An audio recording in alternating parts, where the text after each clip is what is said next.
मृत्युञ्जयं वामदेवं शङ्करं परमेश्वरं तत्त्वतन्त्रसुलीलाढ्यं महादेवं भजाम्यहम्। शुद्धस्फटिकसङ्काशं पञ्चवक्त्रं त्रिलोचनं वृषारूढं दशभुजं रुण्डमाला विभूषणम्।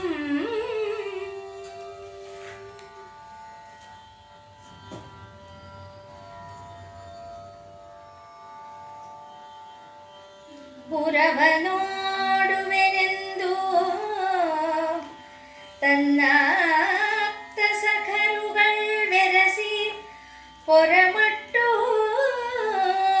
ಜಾಡಿನ ಜನ್ಮಭೂಮಿ ಸಿಂಗನದ ಮಡು ಮೋಹನದ ಬೀಡು ಸೊಬಗಿನ ಸೀಮೆ ವಿತತ ಚದುರಿನ ಚಾವಡಿ ಹುರುಡಿ ನಡೆಯುಪಚಾರದಿಕ್ಕೆ ವೈಶಿಕದ ಹರವರಿ ಹುಸಿಯ ಹಸರ ಕೃತಕದ ಕೇರಿಯ ಅರ್ಥದ ಗರವಳಿಪಿನ ಆವಾಸವೆಂದೆನಿವ ಸೂಳೆಗೇರಿಯ ಹೊಕ್ಕನು ಆದಯ್ಯನು. ಪುರವನ್ನು ನೋಡಲೆಂದು ಆಪ್ತ ಮಿತ್ರರೊಂದಿಗೆ ತನ್ನ ಬೀಡಿನಿಂದ ಹೊರಬಂದು ಈ ಜಾಣ್ಮೆಯ ಜನ್ಮಭೂಮಿಯೇ ಆಗಿದೆಯಂತೆ. ಶೃಂಗಾರಗೊಂಡಿದೆಯಂತೆ. ಆ ಶೃಂಗಾರದ ಮಡುವಿನ ಹಾಗೆ ಇದೆಯಂತೆ ಆ ಬೀದಿ. ಅಂದರೆ ಪ್ರತಿಯೊಂದು ಮನೆಯಲ್ಲೂ ಮಣಿಮಯವಾದಂಥ ತೋರಣಗಳು, ಪರದೆಗಳು, ಮತ್ತು ಸೊಬಗಿನ ಸೀಮೆ, ಸೊಬಗನ್ನೇ ಎತ್ತಿ ತೋರಿಸ್ತಾ ಇರೋ ಹಾಗೆ ಆ ಅಂದದಂಥ ಪಕ್ಷಿಗಳು ನವಿಲನ್ನು ಸಾಕಿರ್ತಾರೆ, ಗಿಣಿಗಳನ್ನು ಮಾತಾಡಿಸ್ತಾ ಇರ್ತಾರೆ. ತಮ್ಮ ಬಳ್ಳಿಗಳಿಂದ ತಮ್ಮ ಮನೆಯೆಲ್ಲವನ್ನ ಶೃಂಗಾರ ಮಾಡಿಸಿರ್ತಾರೆ. ಹೂವಿನಿಂದ ಶೃಂಗಾರ, ವಿತತ ಚದುರಿನ ಚಾವಡಿ, ತಂತಿ ವಾದ್ಯಗಳನ್ನು ನುಡಿಸ್ತಾ ಇರೋವಂಥ ಚಾವಡಿಗಳಿತ್ತಂತೆ ಆ ಮನೆಗಳಲ್ಲಿ. ಎಲ್ಲ ಕಡೆಯಿಂದ ಸುಮಧುರವಾದಂಥ ವಾದ್ಯ ಸಂಗೀತಗಳು ಬರ್ತಾ ಇದೆ. ಹುರುಡಿನ ಎಡೆ ಉಪಚಾರದಿಕ್ಕೆ ಯಾರು ಏನು ಬರೀ ಬಾಯಿ ಉಪಚಾರ ಅಷ್ಟೇ, ಸುಮ್ಮನೆ ಉತ್ಸಾಹವಾಗಿ ಎಲ್ಲಿಂದ ಬಂದ್ರಿ, ಹೇಗೆ ಬಂದ್ರಿ, ಎಲ್ಲಿಂದ ಅಂತ ಕೇಳೋರು. ವೈಶಿಕದ ಹರವರಿಯ ಹುಸಿಯ ಹಸರ ಕೃತಕದ ಕೇರಿ ಅಂದರೆ ಆ ವೈಶಾಖ ಮಾಸದಲ್ಲಿ ಹೆಚ್ಚಾಗಿ ಇರೋಂಥ ಈ ಕೃತಕವಾದಂಥದ್ದು, ಅಂದರೆ ಅನೈಸರ್ಗಿಕವಾದಂಥ ವಸ್ತುಗಳಿಂದ ಕೃತಕವಾಗಿ ಅಲಂಕಾರ ಮಾಡಿದ್ದಾರೆ ಅಲ್ಲೆಲ್ಲ ಮನೆಗಳನ್ನು. ಅಂದರೆ ನಿಜವಾದ ಬಳ್ಳಿಯ ಬದಲು ಪ್ಲಾಸ್ಟಿಕ್ ಬಳ್ಳಿ, ಪ್ಲಾಸ್ಟಿಕ್ ಹೂಗಳು, ಆ ಥರ ಕಣ್ಣಿಗೆ ಅಂದವಾಗಿರ್ಬೋದು, ಬಟ್ ನೈಸರ್ಗಿಕವಾಗಿ ಅಲ್ಲದೆ ಇರೋದು ಕೃತಕ. ಅವರಗಳ ಮುಖದ ಮೇಲೂ ಕೃತಕವಾದಂಥ ನಗೆಯ ಅಂದ ಹರಡಿದೆ. ಕೇರಿ ಅರ್ಥದ ಆಗರ ಅಂದರೆ ಅಲ್ಲಿ ಸಂಪತ್ತಿನ ಕ್ರೋಢೀಕರಣ ಆಗಿತ್ತು. ಎಲ್ಲರ ಸಂಪತ್ತನ್ನು ಅಲ್ಲೇ ಇದೆಯೇನೋ ಅನ್ನುವಷ್ಟು ಶ್ರೀಮಂತಿಕೆ ಅಲ್ಲಿ ಕಾಣಿಸ್ತಾ ಇತ್ತು. ಆ ಆವಾಸ ಸ್ಥಾನ ಅಂದರೆ ಸಂಪತ್ತನ್ನೆಲ್ಲ ಸೆಳೆಕೊಳ್ಳುವಂಥ ಆವಾಸ ಸ್ಥಾನ. ಅಂದರೆ ಯಾರ್ಯಾರ ಸಂಪತ್ತೋ ಅದನ್ನು ಇವರು ಆರ್ಜಿಸ್ಕೊಳ್ತಾ ಇದ್ರು. ಸಂಗೀತದಿಂದ, ನೃತ್ಯದಿಂದ, ಮೋಹಪಡಿಸುವಿಕೆಯಿಂದ ಎಲ್ಲರ ಸಂಪತ್ತನ್ನು ಆರ್ಜಿಸಿಕೊಂಡಂಥ ಕೇರಿ ಅದು. ಅಂದರೆ ಕೊಟ್ಟವರು ಬಡವರಾಗಬೇಕೇ ಹೊರತು ಇಸ್ಕೊಂಡವ್ರೇನು ಬಡವರಾಗಲ್ವಲ್ಲ, ಆ ಥರ ಇತ್ತು ಆ ಕೇರಿ, ಆ ಸೂಳೆಗೇರಿಯ. ಅಂದರೆ ತಮ್ಮನ್ನು ತಾವು ವಿಕ್ರಯ ಮಾಡ್ಕೊಳ್ಳೋರು, ಅಂದರೆ ತಮ್ಮಿಷ್ಟದಂತೆ. ಈ ಕಾಲದ ವೇಶ್ಯಾವಾಟಿಕೆಗೂ ಅದಕ್ಕೂ ಅರ್ಥಾರ್ಥಕ್ಕೆ ಸಂಬಂಧ ಇಲ್ಲದ ಹಾಗೆ ತಮ್ಮನ್ನು ತಾವು ಆಳಿಕೊಳ್ಳುವರು, ಸಂಪತ್ತಿಗೆ ಒಲಿಯುವವರು ಅಂತ ಅರ್ಥ ಮಾಡ್ಕೋಬೋದು. ಅಂಥ ಕೇರಿಗೆ ಆದಾಯ ಬರ್ತಾ ಇದ್ದಾನೆ. ಪಳುಕಿಂದೆಲಯ ಒಡೆದ ನೆಲೆಗಟ್ಟು, ಪಳುಕಿಂದೆ ನಯ ಒಡೆದ ನೆಲೆಗಟ್ಟು, ಶಶಿಕಾಂತ ಒಳವಟ್ಟ ಭಿತ್ತಿ ವಜ್ರದ ಕಂಬ ವಿದ್ರುಮದ ತೊಲೆ ಪುಷ್ಪರಾಗ ಕೊಪ್ಪುವ ಚಂತೆ ಮರಕತದಲೋ ಮುತ್ತಿನ ಸೂಸಕ ಹೊಳೆವ ಮಾಣಿಕದ ಕಲಶಂಗಳೋ ಮರಿಯೊಳಗೆ ಕಳಹಂಸದ ಮನೆಯರ ಕುಚ ಕಲಶ ಮುಖ ಕಮಲದೊಳು ನುಡಿವ ನುಡಿಯ ಚಳನಯನದೊಳು ಸುಳಿವ ಸೂಳೆಯರ ಕಂಡನು ಅಂದು ಆದಯ್ಯನು. ಆ ಕೇರಿಯಲ್ಲಿ ಏನ್ ಕಂಡ ಆದಯ್ಯ ಅಂತ ಹೇಳ್ತಾ ಇದೆ ಈ ಪದ್ಯ. ಹೇಳ್ತಾ ಇದೆ ಈ ಪದ್ಯ. ಸ್ಫಟಿಕಗಳನ್ನ ನೆಲದಲ್ಲಿ ಹದ್ದಿದಾರಂತೆ. ಅಂದ್ರೆ ಹೆಜ್ಜೆ ಇಟ್ಟ ಕಡೆ ಪ್ರತಿಫಲನ ಆಗಬೇಕು, ಆ ಥರ ಆ ನೆಲ ಇತ್ತಂತೆ. ಅಂದರೆ ಅವರೆಲ್ಲ ಗೆಜ್ಜೆ ಹಾಕ್ಕೊಂಡು ಕಾಲಿಗೆ ಕೆಂಪನ್ನ ಬಳಿದುಕೊಂಡು ತಮ್ಮ ಪಾದಗಳ ಸೊಗಸನ್ನು ಹೆಚ್ಚಿಸ್ಕೊಂಡಿರುವಂಥ ಮಹಿಳೆಯರು, ನಾರೀಸ್ತ್ರೀ. ಬಿಕಾಸ್ ವಿಲಾಸವೇ ಅವರ ಜೀವನ, ಅವರ ಬದುಕೇ ವಿಲಾಸ. ಆ ವಯ್ಯಾರದಿಂದಲೇ ಅವರು ಜೀವನವನ್ನು ಕಳೆಯುವಂಥದ್ದು. ಶಶಿಕಾಂತ ಒಳವಟ್ಟ ಭಿತ್ತಿ ಅಂದರೆ ಆ ಕಂಬಗಳಲ್ಲಿ ಚಂದ್ರಕಾಂತ ಶಿಲೆಯಲ್ಲಿ ಕಂಬಗಳನ್ನು ಮಾಡಿದ್ದಾರೆ. ಅದಕ್ಕೆ ವಿದ್ರುಮದ ತೊಲೆ ಅಂದರೆ ಆ ತೊಲೆಗಳಿಗೆ, ಆ ಮರದ ಅಡ್ಡ ಬರುವಂತಹ ತೊಲೆಗಳಿಗೆ ಹವಳವನ್ನು ಹದ್ದಿದ್ದಾರೆ. ಅದಕ್ಕೆ ಮಧ್ಯದಲ್ಲಿ ಪುಷ್ಪರಾಗ ಬಿಳಿ ವಜ್ರವನ್ನು ಹದ್ದಿದ್ದಾರೆ. ಅದು ಜಂತಿಯಲ್ಲಿ ಕಾಣಿಸ್ತಾ ಇದೆ. ಅಂದರೆ ಹೂವಿನೋಪಾದಿಯಲ್ಲಿ ಅರಮನೆಯಲ್ಲೆಲ್ಲ ಇರುತ್ತಲ್ಲ, ಆ ರೀತಿಯಲ್ಲಿ ಕಾಣ್ತಾ ಇದೆ. ಮರಕತವನ್ನು ಉಪಯೋಗಿಸಿದ್ದಾರೆ. ಅದು ಮಧ್ಯ ಹಸಿರು ವಜ್ರಗಳನ್ನು. ಅದಕ್ಕೆ ಮುತ್ತಿನ ತೂಗು ಯಾಲೆಯನ್ನು ಹಾಕಿದ್ದಾರೆ. ಸೂರಿನ ಮುಂದುವರಿದ ಭಾಗಕ್ಕೆ ತೋರಣದ ರೀತಿಯಲ್ಲಿ ಮುತ್ತಿನ ಸೂಸಕವನ್ನು, ಅಂದರೆ ಅಲ್ಲಾಡುವಂಥ ಲೋಲ ಥರ ಇರುತ್ತಲ್ಲ, ಆ ಥರದ್ದನ್ನು ಕಟ್ಟಿದ್ದಾರೆ. ಮಾಣಿಕ್ಯದ ಕಳಶಗಳು ಅಂದರೆ ಚಿನ್ನದ ಕಳಶಗಳನ್ನು ಇಟ್ಟಿದ್ದಾರೆ. ಆ ಕಳಶಗಳನ್ನ ಮಧ್ಯೆ ಅದಕ್ಕೆ ಮಾಣಿಕ್ಯದ ಅಲಂಕಾರವನ್ನು ಮಾಡಿದ್ದಾರೆ. ಕಳಹಂಸಗಮನೀಯರು ಅದರಲ್ಲಿ ಚಂದವಾಗಿ ಅಲಂಕಾರ ಮಾಡಿಕೊಂಡಿರುವಂತಹ ಷೋಡಶ ವಯಸ್ಸಿನ ತಮ್ಮ ಬಾಹ್ಯ ಅಂಗಗಳನ್ನು ತೋರುವಂತೆ ಹರೆಯದ ನಾರಿಮಣಿಯರು ತಮ್ಮ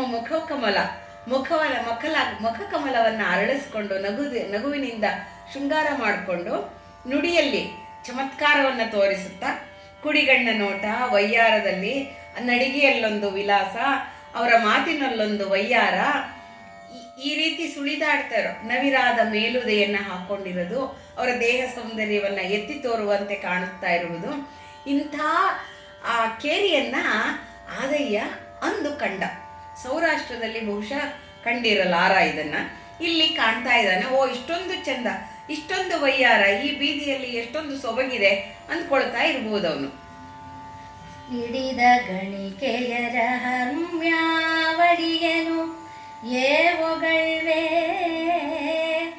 ಕಡು ಚೆಲ್ವ ಪಳುಕಿನೊಳು ಹೊಳೆವ ಭಿತ್ತಿಗಳನ್ನು ಎಡೆಗೆಡೆಗೆ ಪಚ್ಚ ಪವಳಂಗಳ ಸ್ತಂಭಗಳ ಶಶಿಕಾಂತ ಶಿಲೆಯ ತೊಲೆಯ ಕಡೆದರು ಹಾರಗಳಲ್ಲಿ ಈಕ್ಷಿಸಲು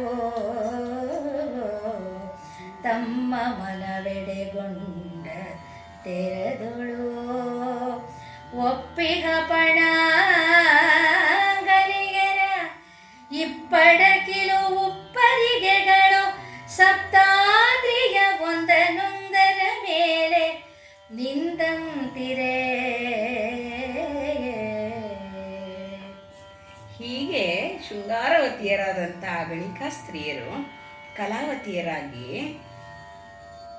ತಮ್ಮ ಅಭಿಪ್ರದೇಶದ ತ್ರಿವಳಿಗಳು ಕಾಣುವಂತೆ ಕಡುಚೆಲ್ವ ಪೊಳಕಿನೊಳು ವಯ್ಯಾರದಲ್ಲಿ ಆ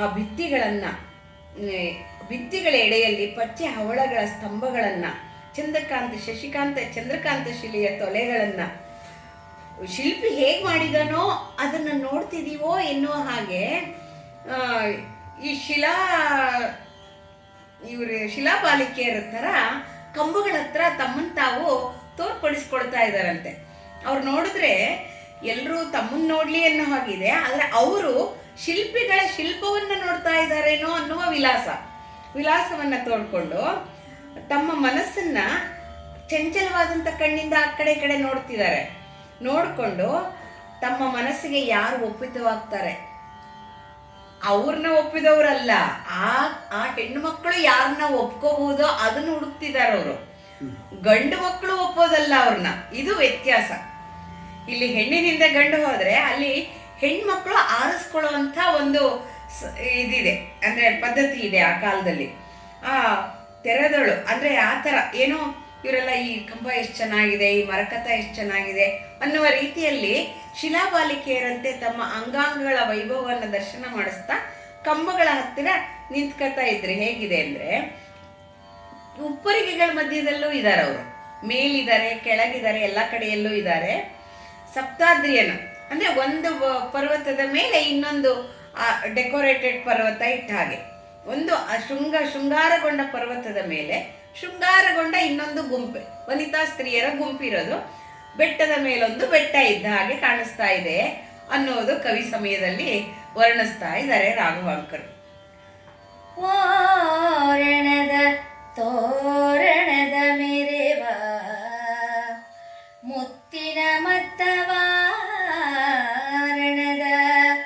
ಸೌಭದ್ರ ಮಂಟಪದ ದೆಸೆಯ ಚೌಬಾರದ ಉಪ್ಪರಿಗೆಗಳ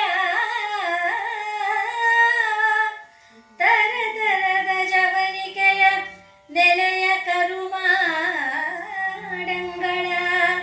ಚಾರು ಭದ್ರಂಗಳ ಸುಧಾ ವೇದಿಕೆಗಳ ವಿಸ್ತಾರದೆಡೆಗೆ ಇರಿದ ಹೊಂಗಳಸದ ತೆರಕೆಗಳ ಕೇರಿಯ ಒಯ್ಯಾರಂ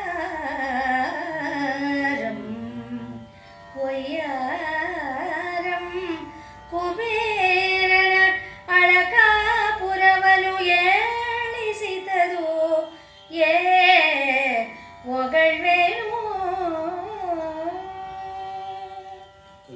ಒಬ್ಬ ಓರಣವಾಗಿ ಕೌಶಲ್ಯದಿಂದ ತೋರಣವನ್ನ ಹಾಕಿರೋ, ಮುತ್ತಿನ ತೋರಣವನ್ನ ಹಾಕೊಂಡಿರೋಂತಹ, ಅಂದ್ರೆ ಆ ಆನೆಗಳನ್ನ ಮತ್ತವಾರಣದ ಅಂದ್ರೆ ಆನೆಗಳೋಪಾದಿಯಲ್ಲಿ ಸುಭದ್ರವಾದಂಥ ಮಂಟಪದಲ್ಲಿ ಚೌಬಾರದ ಉಪ್ಪರಿಗಳ ಅಂದ್ರೆ 4 ಕಂಬಗಳ ಮೇಲೆ ಕಟ್ಟಿದಂಥ ಉಪ್ಪರಿಗೆಗಳ ಮೇಲೆ ತರತರದ ತೆಳುವಾದಂಥ ಪರದೆಗಳನ್ನು ಹಾಕ್ಕೊಂಡು ಕರುಮಾಡಂಗಳ ಕಪ್ಪು ಮಾಡಿತ್ತಂತೆ, ಅಂದ್ರೆ ಈ ರೂಫ್ ಇತ್ತಂತೆ.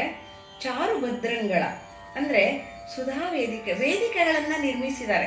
4 ಕಡೆ ಕಂಬಗಳನ್ನು ನೆಟ್ಟು ಕಪ್ಪು ಮಾಡನ್ನ ಹಾಕಿ ಛತ್ರಿಯೋಪಾದಿಯಲ್ಲಿ ಆ ಥರ ಸುಧಾ ವೇದಿಕೆಗಳನ್ನು ಮಾಡಿ ಆ ವಿಸ್ತಾರದೆ ಆ ಮೂಲೆಗಳಲ್ಲಿ ಹೊನ್ನಿನ ಕಳಸವನ್ನ ಇಟ್ಟಿದ್ದಾರೆ. ತೆರಳಿಕೆಗಳ ಅಂದ್ರೆ ಅದು ಅರಳುತ್ತಾ ಇರೋ ಹೂವಿನೋಪಾದಿಯಲ್ಲಿದೆ.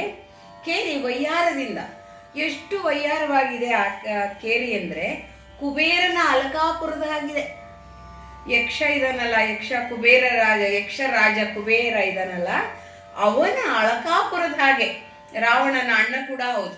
ಪುಷ್ಪಕ ವಿಮಾನ ಒಂದೇ, ಚಿನ್ನದ ಪುಷ್ಪಕ ವಿಮಾನ. ಸೀತಾಮಾತೆಯನ್ನ ಅಪಹರಿಸಿದನಲ್ಲ ಅದು. ಅಂಥ ಕುಬೇರನ ಅಲಕಾಪುರಿಯ ಹಾಗೆ ಆ ಕೇರಿ ಶೋಭಿಸ್ತಾ ಇದೆಯಂತೆ. ಅಷ್ಟೊಂದು ಕೌಶಲದಿಂದ ಅಲಂಕೃತವಾಗಿರುವಂಥದ್ದು ಅದು.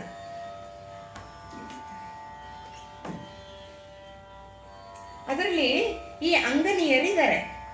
ಅವರು ಹೇಗಿದ್ದಾರೆ ಅಂದರೆ ತಮ್ಮ ವಿಲಾಸವನ್ನು ಅಂದರೆ ಕಣ್ಣಿಗೆ ಅಂಜನವನ್ನು ಹಾಕ್ಕೊಂಡಿದ್ದಾರೆ, ಮುಡಿಗಟ್ಟುಗಳನ್ನು ವಯ್ಯಾರವಾಗಿ ಕೇಶ ಶೃಂಗಾರಗಳನ್ನು ಮಾಡ್ಕೊಂಡಿದ್ದಾರೆ. ತಮ್ಮ ಯೌವನದ ಭಾರವಾದಂಥ ವಕ್ಷಸ್ಥಳು ಕಾಣುವಂತೆ ಅವರ ವಕ್ಷಬಂಧಗಳಿವೆ, ಎದೆಕಟ್ಟನ್ನು ತೋರುವ ರೀತಿಯಲ್ಲಿ. ಆ ನಡುವಿನ ಆ ನಾಭಿಯ ಅಂದವನ್ನು ತೋರುವ ಹಾಗೆ ರೋಮರಾಜಿ ಕಾಣುವಂತೆ ರೀತಿಯಲ್ಲಿ ಕೆಳಗಿನವರೆಗೂ ಅವರ ಪೋಲಕಗಳಿದೆ. ಲಂಗಗಳನ್ನು ಕಟ್ಕೊಂಡಿದ್ದಾರೆ ಕೆಳಮುಖವಾಗಿ. ಹೊಕ್ಕಳು ಕಾಣಬೇಕು. ಹಾಗೆ ಕ್ಯಾಬರೆ ಡ್ಯಾನ್ಸರ್ಸ್ ಇರ್ತಾರಲ್ಲ ಆ ರೀತಿಯಲ್ಲಿದ್ದಾರೆ. ಅವರ ಹಿಂಭಾಗ ಅತ್ಯಂತ ಶ್ರೀಮಂತವಾಗಿ ಕಾಣೋ ಹಾಗೆ ಅಲಂಕಾರವನ್ನು ಮಾಡ್ಕೊಂಡಿದ್ದಾರೆ. ಅಂದರೆ ಈ ಭರತನಾಟ್ಯ ನೃತ್ಯಗಾತಿಯರು ಹಾಕೋತಾರಲ್ಲ ಆ ಥರ ಎದ್ದು ಕಾಣುವಂತೆ. ಅಂದರೆ ಪೈಜಾಮ ಥರ ಇರುತ್ತೆ, ಆದರೆ ಪೈಜಾಮ ಅಲ್ಲ ಅದು. ಅದೊಂಥರ ಡ್ಯಾನ್ಸಿಗೆ ಅನುಕೂಲಕರವಾದಂಥ ಕಾಲನ್ನು ಸ್ವತಂತ್ರವಾಗಿ ಎತ್ತಾಕಲು, ವಿಲಾಸವಾಗಿ ನಡೆಯಲು ಅನುಕೂಲಕರವಾಗಿರುವಂಥ ಒಂದು ವೇಷಭೂಷಣವನ್ನು ಹಾಕ್ಕೊಂಡಿದ್ದಾರೆ ಅವರು. ನಿಧಾನವಾಗಿ ನಡೀತಾ ಇದ್ದಾರೆ, ಯಾಕೆಂದರೆ ಅವರು ಎಲ್ಲರನ್ನ ನೋಡಬೇಕು. ತಾವು ಯಾರನ್ನ ಇಷ್ಟಪಡಬಹುದು ಇದರಲ್ಲಿ ಅನ್ನೋದನ್ನು ನೋಡಬೇಕು.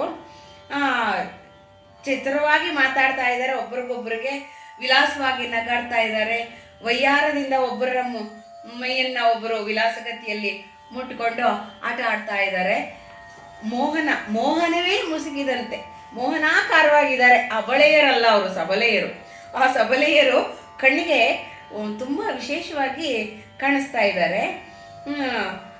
ಇದರಲ್ಲಿ ಬೆವರು ಬರ್ತಾ ಇರುವಂಥ ಕಂಕಳಿಗೆ ಕಂಪನಿ ಇವ ಹಾಗೆ ಪನ್ನೀರನ್ನು ಹಾಕೊಳ್ತಾ ಇದ್ದಾರೆ ಅವರು. ಹೀಗೆ ನೋಡಿಕೊಂಡು ಮೆಲ್ಲಕ್ಕೆ ತಿರುಗಿ ನೋಡೋದು, ವೀಟರ ಕಣ್ಣಿಗೆ ಔತಣ ಕೊಡುವಂತಹ ನೋಟಗಳು.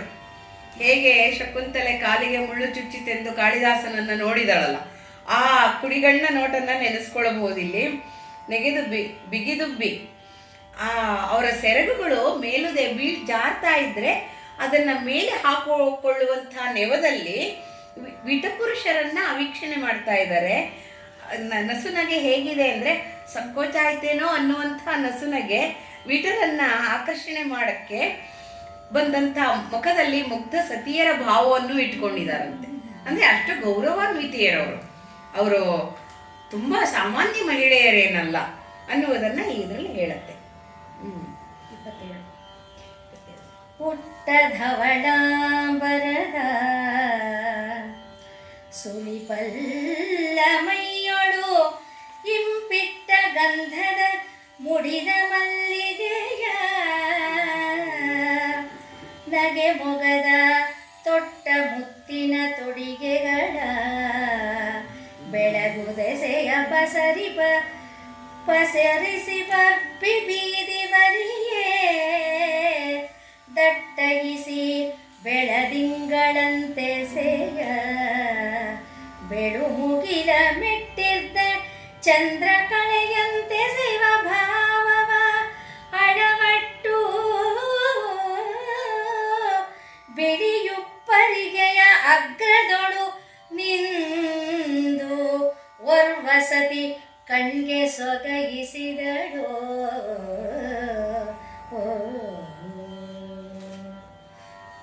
ಆ ಬೀದಿಯಲ್ಲಿ, ಸುಳಿಗೇರಿಯ ಬೀದಿಯಲ್ಲಿ ಅನೇಕ ರತಿನಿರತ ಸ್ತ್ರೀಯರನ್ನು ನೋಡ್ತಾ ಇದ್ದಾನೆ ಆದಯ್ಯ. ಅಷ್ಟಿದ್ರಲ್ಲಿ ಒಂದು ಬಿಳಿಯ ಅಂದರೆ ಬಹುಶಃ ಅಮೃತ ಶಿಲೆಯ ಉಪ್ಪರಿಗೆ ಒಂದಿದೆ. ಅಲ್ಲಿ ಬಿಳಿಯ ಧವಳಾಂಬರವನ್ನು ಬಿಳಿಯ ರೇಷ್ಮೆ ವಸ್ತ್ರವನ್ನು ಹುಟ್ಟಿರುವಂತಹ, ಸುಳಿಗಲ್ಲವನ್ನು ಹೊಂದಿರುವಂತಹ, ಮೈಯಲ್ಲಿ ಗಂಧವನ್ನು ಲೇಪನ ಮಾಡಿಕೊಂಡಿದ್ದಂತಹ, ಮುಡಿಯಲ್ಲಿ ಮಲ್ಲಿಗೆಯನ್ನು ಧರಿಸಿದ್ದಂಥ, ನಗೆಮೊಗದಿಂದ ಇರುವಂತಹ ಮುತ್ತಿನ ತೊಡುಗೆಗಳು ಅವಳನ್ನು ಆವರಿಸಿತ್ತು. ಬೆಳಕು ಬಂದಂತಿತ್ತು. ಅವಳು ನಿಂತಿರೋದೇ ಅಷ್ಟು ಚೆನ್ನಾಗಿತ್ತು. ಬೆಳದಿಂಗಳಂತೆ ಬೀದಿಯವರೆಲ್ಲ ನೋಡಬೇಕು. ಅದು ಬೀದಿಗೆ ಶೋಭಾಯಮಾನವಾಗಿದ್ಲು ಆ ಹುಡುಗಿ. ಬೆಳುಮುಗಿಲ ಮೆಟ್ಟಿದ್ದ ಚಂದ್ರಕಳೆಯಂತೆ ಅಮೃತಶಿಲೆಯ ಮೇಲೆ ಚಂದ್ರನೋ ಎಂಬಂತೆ ಬೆಳಗುತ್ತಾ ಇದ್ಲು. ಆ ಬಿಳಿಯ ಉಪ್ಪರಿಗೆಯಲ್ಲಿ ಅಗ್ರಭಾಗದಲ್ಲಿ ನಿಂತಿದ್ದಾಳೆ ಒಬ್ಬಳು ಆ ಹುಡುಗಿ. ಷೋಡಶಿ ಆದಯ್ಯನ ಕಣ್ಣಿಗೆ ಸೊಗಸು ಅಂತ ಅನಿಸಿದ್ಲು ಅನ್ನುವಂಥ ಭಾಗಕ್ಕೆ ಬರ್ತಾ ಇದ್ದಾರೆ ರಾಘವಾಂಕರ್. ಪಾಡಲು ಎದೆ ಕೋಗಿಲೆಯದರಿ ಕೆಡುವುದೆಂದು ಪಾಡಲು ಎಳೆ ಕೋಗಿಲೆಯದರಿ ಕೆಡುವುದೆಂದು ಮಾತಾಡಲು ಅರಗಿಳಿಯ ಚಪಲತೆ ಕೆಡುವುದೆಂದು ನಡೆದಾಡಲು ಎಳೆ ಹಂಸಗಳ ನಡೆವ ಗತಿ ಕೆಡುವುದೆಂದು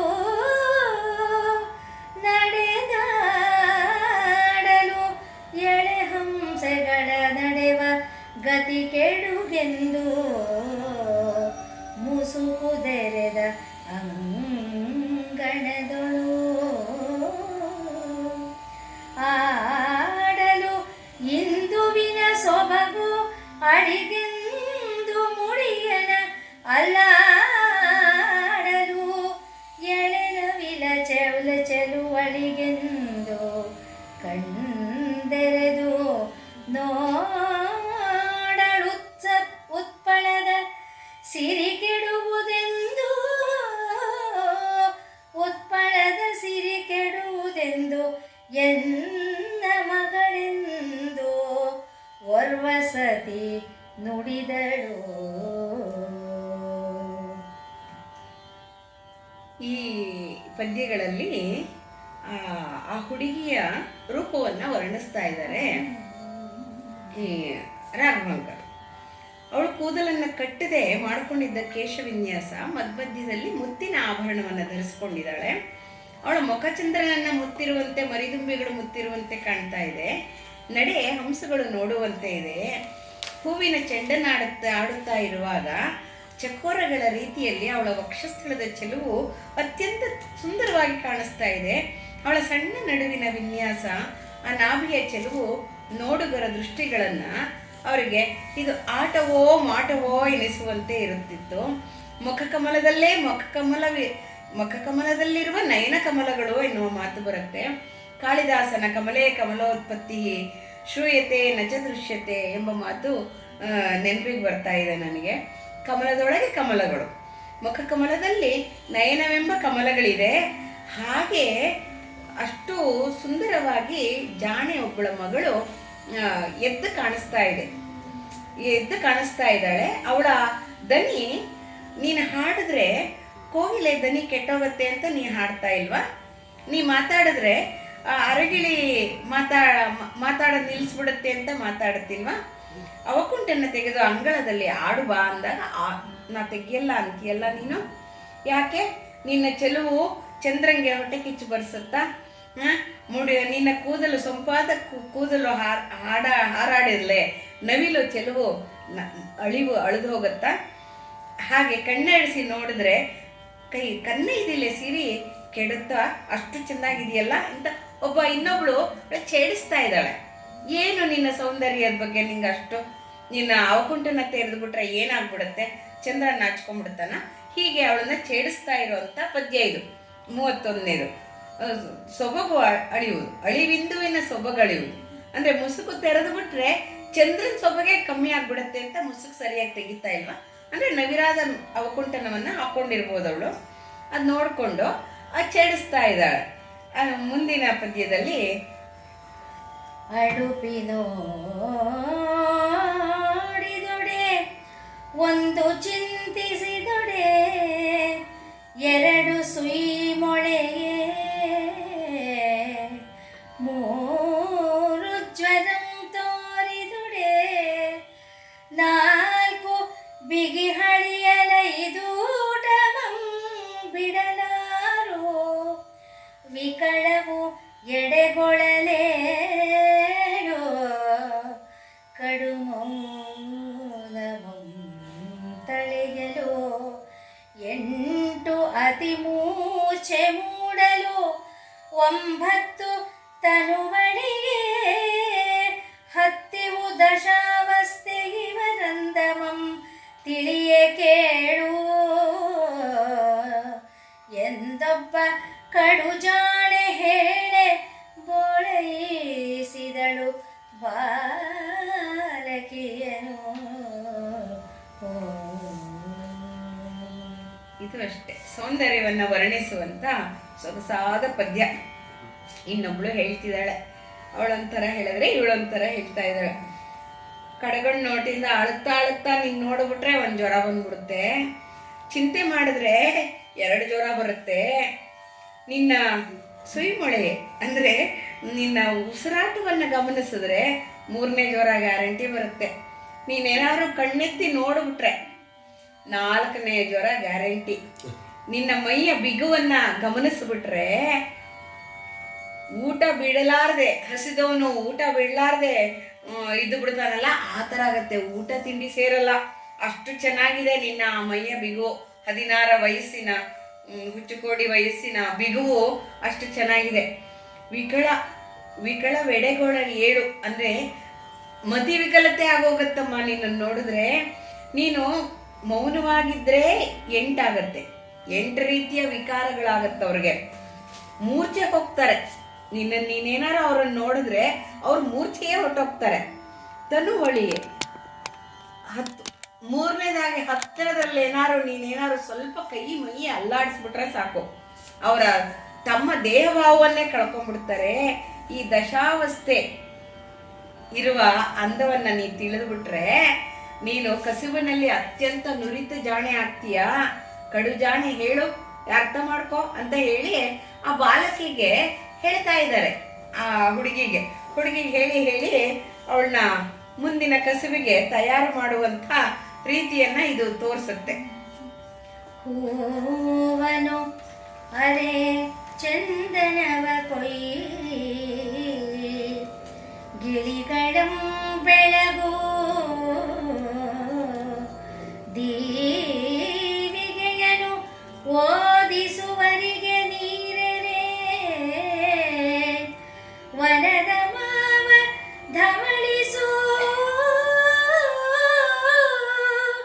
ಹಸಿದ ಹಾಸಿಂಗೆ ಹಾಲನೆರೆ ಹಂಸೆಯಂ ಪಚ್ಚವಡಿಸು ತಾವರೆಯ ಹಣ್ಣತ ದ್ರಾಕ್ಷೆಯರಳಂ ನೀಡು ಬಾವಿಯಂ ತೊಳೆಗೆಲೆಯ ಹೊಗದಿರು ಎಂದು ವರ್ವರಾಜೀವಮುಖಿ ವಲ್ಲಭನನು ಅಗಲ್ದ ವಿಕಳತೆಯಿಂದೆ ನುಡಿದಳು ಅಭರೆಯರ ಕೂಡೆ.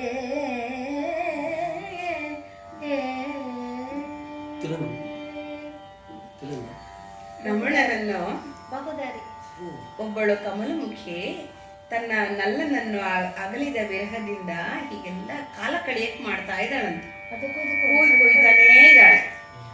ಹೂ ಕುಯ್ತಾನೇ ಇದ್ದಾಳೆ, ಅರಿಯಬೇಕಾದ ಚಂದನವನ್ನ ಅರಿತಾನೇ ಇದ್ದಾಳೆ. ಎಷ್ಟು ಅರಿದ್ರೂ ಟೈಮ್ ಹೋಗ್ತಾ ಇಲ್ಲ, ಸಮಯ ಕಳೀತಾ ಇಲ್ಲ. ತನ್ನ ಪ್ರಿಯಕರ ಇಲ್ಲವೆಂಬ ಇದು ಗಿಳಿಗಳಿಗೆ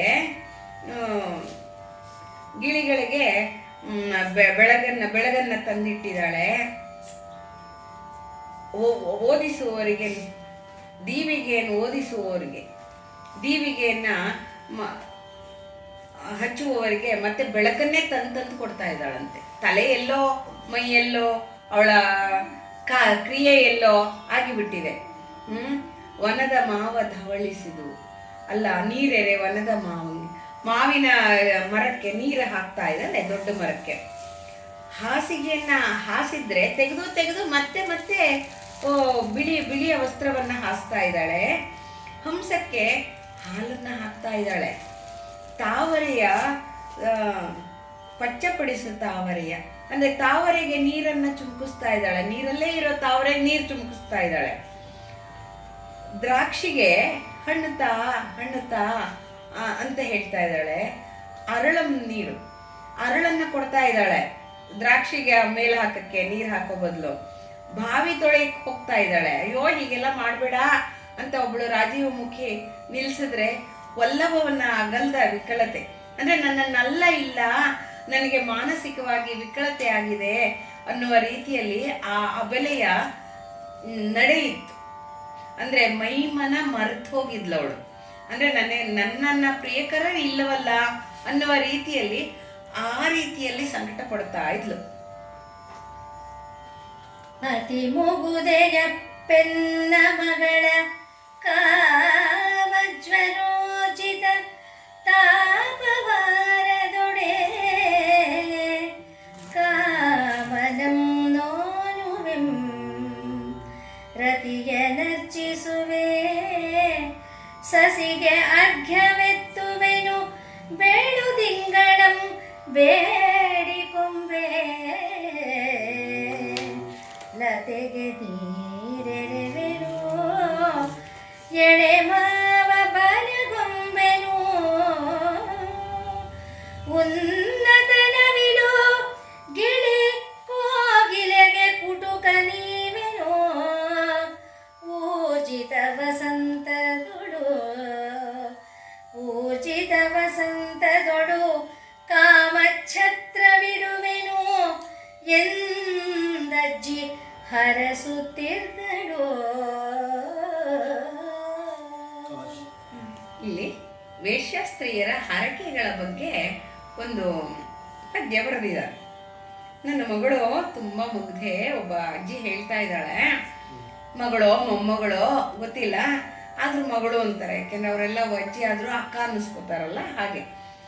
ನನ್ನ ಮಗಳು ತುಂಬ ಮುಗ್ಧೆ, ಅವಳ ಕಾಮೋಜ್ವರಕ್ಕೆ ಊರ್ಜಿತವಾದ್ರೆ ಅಂದರೆ ಯಾರಾದರೂ ಇನಿಯ ಸಿಕ್ಕರೆ, ಅವಳು ಒಪ್ಪುವಂಥ ಹುಡುಗ ಸಿಕ್ಕರೆ ಆ ತಾಪ ಆರಿದರೆ ಅವಳ ಕಾಮಜ್ವರ ಆರಬಿಟ್ರೆ ಮನ್ಮಥನನ್ನ ನೇಮದಿಂದ ಪೂಜೆ ಮಾಡ್ತೀನಿ, ರತಿಗೆ ಅರ್ಚನೆಯನ್ನು ಮಾಡ್ತೀನಿ, ಚಂದ್ರಂಗೆ ಅರ್ಘ್ಯವನ್ನು ಕೊಡ್ತೀನಿ, ಬೆಳದಿಂಗಳನ್ನು ಬೇಡಿಕೊಳ್ತೀನಿ, ಲತೆಗೆ ನೀರೇರವನ್ ಅಂದರೆ ಬಳ್ಳಿಗಳಿಗೆಲ್ಲ ನೀರು ಹಾಕ್ತೀನಿ, ಅಂದರೆ ಅವಕ್ಕೆ ಜೀವದಾನವನ್ನು ಮಾಡ್ತೀನಿ, ಎಳೆ ಮಾವಿಗೆ ನಮಸ್ಕಾರ ಮಾಡ್ತೀನಿ, ಉನ್ನತ ನವಿಲು ಕೋಗಿಲೆಗಳಿಗೆ ಅಂದರೆ ಹಾರಾಡ್ಕೊಂಬರುತ್ತವಲ್ಲ ಹಕ್ಕಿ ಪಕ್ಷಿಗಳಿಗೆ ಅವಕ್ಕೆಲ್ಲ ಆಹಾರವನ್ನು ಕೊಡ್ತೀನಿ, ಊರ್ಜಿತ ಬರುವ ವಸಂತದಲ್ಲಿ ಬರ್ತಲ್ಲ ವಸಂತ ಕಾಮಛತ್ರವನ್ನಿಡುವೆ ಅಂದರೆ ಯಾರ್ಯಾರು ಇನಿಯರು ಸೇರುವಂತಹ ಸ್ಥಳದಲ್ಲಿ ನಾನು ಅವ್ರಿಗೆ ಅನುಕೂಲವನ್ನು ಮಾಡಿಕೊಡ್ತೀನಿ. ಅಂದರೆ ಎಷ್ಟು ಶ್ರೀಮಂತಿಕೆ ಇತ್ತು ನೋಡಿ. ಬೇರೆಯವರ ಮನ್ಮಥ ಲೀಲೆಗೆ ಸಹಾಯ ಮಾಡುವೆನು ಅಂತ ಹೇಳಿ ಅಜ್ಜಿ ಹರಿಸ್ತಾ ಇದ್ದಾಳಂತೆ. ಹರಿಸ್ತಾ ಇದ್ರೆ ಏನು ಮಾಡೋದು ಉಪಾಯನ, ನನಗೆ ಬೇಕಾದಂಥವ್ರು ಸಿಗಲ್ವಲ್ಲ ಅನ್ನುವ ಕಾರಣಕ್ಕೆ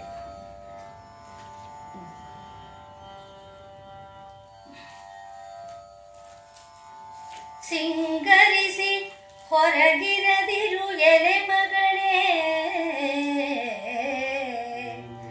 ಹೊರಗಿರದಿರು ಎಲೆ ಮಗಳೇ, ನಿನ್ನ ಚೆಲ್ವಿಂಗೆಳಸಿ ನೋಡಿ ಅದರ ಕಣ್ಣೀರಿನಿಂದೆ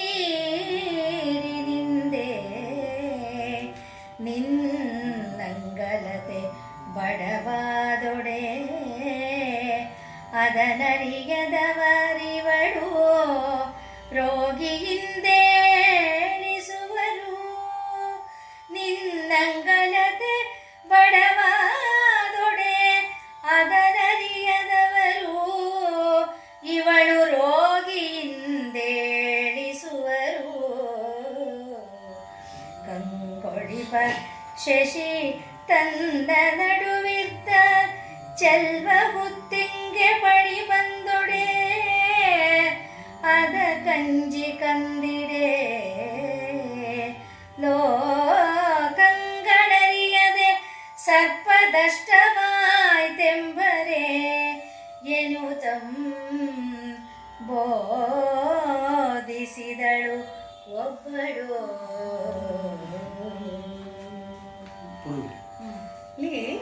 ಈ ಇದರಲ್ಲಿ ಎಚ್ಚರಿಕೆಯನ್ನು ಕೊಡ್ತಾ ಇದ್ದಾಳೆ ಇನ್ನೊಬ್ಳು ತಾಯಿ.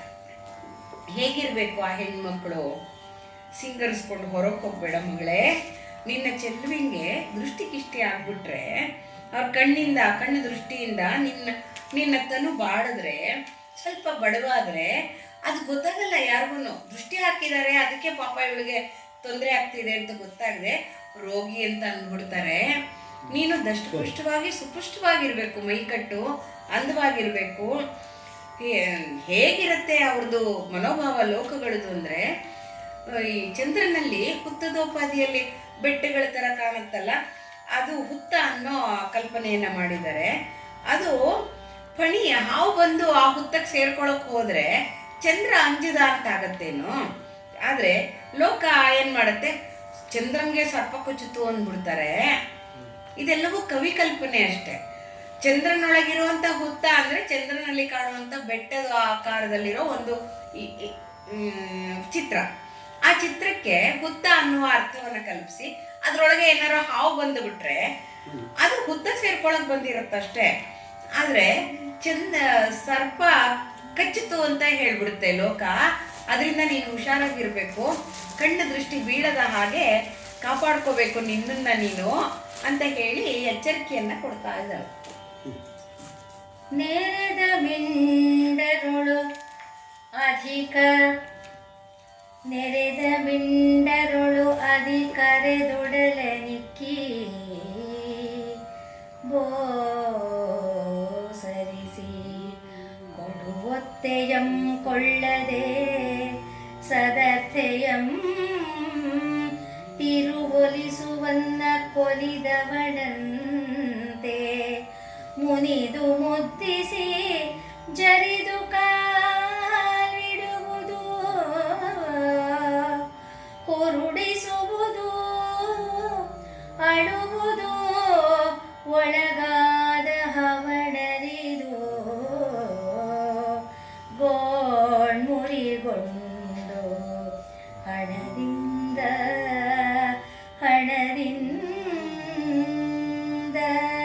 ಹಣದಿಂದ ಒಬ್ಬನೊಳಿರ ಇರದಿರು ಎಂದು ತರುವರಿಗೆ ಮುದಿಸೂಡೆ ಕಲಿಸಿದಳು ಹುಲಿಮರಿಗೆ ಬೇಟೆಯಂ ಕಲಿಸುವಂತೆ ಕಲಿಸಿದಳು. ಇಲ್ಲಿ ಕಸುಬಿನ ಗುಟ್ಟನ್ನ ಒಂದು ಮುದಿ ಹೆಂಗಸು ಹೇಳ್ಕೊಡ್ತಾ ಇದ್ದಾಳೆ. ನಿನ್ನನ್ನು ಅಪೇಕ್ಷೆ ಪಡುವಂತಹ ಪುರುಷರಿರ್ತಾರಲ್ಲ, ಅವರಲ್ಲಿ ಯಾರು ಅಧಿಕರೋ ಅವರಿಗೆ ನಿನ್ನ ದೇಹವನ್ನು ಕೊಡಬೇಕು. ಅದು ಬಿಟ್ಟು ಸುಮ್ಮನೆ ಸುಮ್ಮನೆ ಓಸರಿಸಿ ಕೊಟ್ಟುಬಿಟ್ರೆ ನೀನು ಏನು ಮಾಡ್ತಾರವರು, ಸದರ್ಥೆ ಅದನ್ನು ತಿಳ್ಕೊಳ್ಳಲ್ಲ ಅವರು. ಅನ್ನಕ್ಕೆ ಕಾದಿರೋಳು ಅಂತ ಅನ್ನಕ್ಕೆ ಕೊಲಿದವಳಂತೆ ಅನ್ಕೊಂಡ್ಬಿಡ್ತಾರೆ. ಅದರಿಂದ ನೀನು ಆ ಥರ ಎಲ್ಲ ನೋಡಲೇಬಾರ್ದು. ಅವರನ್ನ ನೀನು ಯಾರು ಅಧಿಕರಾಗಿರ್ತಾರೋ ಅವ್ರನ್ನ ಮಾತ್ರ ಅಪೇಕ್ಷೆ ಪಡಬೇಕು. ಅವರು ನೀನು ಒಲಿದವಳಂತೆ ನಟಿಸು ಎಲ್ಲರ ಹತ್ರನೂ, ಆದರೆ ಒಲಿಬೇಡ, ಮುನಿಸ್ಕೋ. ಅವರು ಹಿಂದೆ ಹಿಂದೆ ಬರಬೇಕು. ಮುದ್ದಿಸಿ ಜರಿದು ಅವ್ರನ್ನ ಮುದ್ದಿಸ್ಬೇಕಾರೆ ಏನು ಪರವಾಗಿಲ್ಲ, ಜರಿದು ಬೈ ಕಾಲು ಹಿಡಿಯುವುದು, ಬೇಕಾದಾಗ ನಾಟಕ ಮಾಡ್ಕೊಂಡು ಕಾಲು ಹಿಡಿಬೋದು, ಹುರುಡಿಸುವುದು, ಏಳೇಳು ಅಂತ ಎಬ್ಬಿಸ್ಬೋದು, ಅಳುವುದು, ನಾಟಕ ಮಾಡ್ಕೊಂಡು ಅಳಬೇಕು. ಇದು ಉಪಾಯಗಳು, ಹವಣರಿದು ಇದನ್ನ ಉಪಾಯ, ಇದೆಲ್ಲ ಕಲ್ತ್ಕೋಬೇಕು. ಹೇಗೆ ನವರಸಗಳಿರುತ್ತೋ ಹಾಗೆ ನವರಸಗಳಲ್ಲೂ ಈ ಅಧಿಕರಾದವ್ರನ್ನ ಕಂಡು ಹಿಡ್ಕೊಂಡು ನೀನು ಅವ್ರ ಹತ್ರ ಇರಬೇಕು. ಇಲ್ಲದೆ ಇದ್ರೆ ಗೋಣ್ಮುರಿಗೊಂಡು ಇಂಬುದು ಒಬ್ಬನೋಡು ಇರದೆಂದು. ಹಣ ಒಬ್ಬನಲ್ಲಿ ಇರುತ್ತೆ, ಒಬ್ಬನಲ್ಲಿ ಇರಲ್ಲ ಅನ್ನೋದು ಸರಿಯಾಗಿ ಅರ್ಥ ಮಾಡಿಕೊಂಡು ಇರಬೇಕು. ಸುಮ್ಮನೆ ಬಲಿಯಾಗಬಾರ್ದು ಅಂತ ಹೇಳಿ ತರುಣಿಗೆ ಮುದಿಸೂಳೆ ಕಲಿಸಿದ್ಲು. ಹೇಗೆ ಹುಲಿ ತನ್ನ ಮರಿಗೆ ಬೇಟೆ ಕಲಿಸುತ್ತಲ್ಲ, ಫಸ್ಟ್ ತಂದು ಹ್ಯಾಗ್ ಹೊಡಿ ಪುಟ್ಟು ಮೊಲಗ ಮರಿಗೆ ತಂದು ಹಾಕಿರುತ್ತೆ ಅರ್ಧಕ್ಕೊಂದು, ಆ ಮರಿ ಅದನ್ನ ಬೇಟೆ ಆಡ್ಕೊಂಡು ತಿನ್ಬೇಕು, ಆ ಥರ ಕಲಿಸುತ್ತಲ್ಲ. ಹಾಗೆ ಇವಳು ವಿಟಪುರುಷರನ್ನ ಹೇಗೆ ಅಧ್ಯಯನ ಮಾಡಬೇಕು, ಹೇಗೆ ಅವ್ರನ್ನ ಒಲಿಸ್ಕೋಬೇಕು, ಹೇಗೆ ಅವ್ರನ್ನ ಮರಳು ಮಾಡ್ಕೋಬೇಕು, ಹೇಗೆ ಮಾಡ್ಬೋದು ಎಲ್ಲ ಉಪಾಯವನ್ನ ಹೇಳ್ಕೊಡ್ತಾ ಇದ್ದಾಳೆ. ಪುಟ್ಟ ನಿರಿದಾಂಟಿದೊಡೆ ಕಚ್ಚುವುದೇ ದೈವಮಂ ಮುಟ್ಟದೊಡೆ ಬೆರಳು ಹತ್ತುವುದೇ ಬಳ ನೀರ್ ಕುಡಿಗೆ ಹೊಟ್ಟೆಯೊಡೆವುದೇ ನೆರನ ಮಾರಪ್ಪೆ ನುಂಗುವುದೇ ತಾಯ ವಧಿಸಿದೆನೆಂದೊಡೆ ನೆಟ್ಟದ ಸತ್ತವಳೆ ಸೋದರ ಕೆಡಸಿ ಕಣ್ಣಿಟ್ಟೆನು ಎನಲಿಟ್ಟವಳೆ ಸೂದರ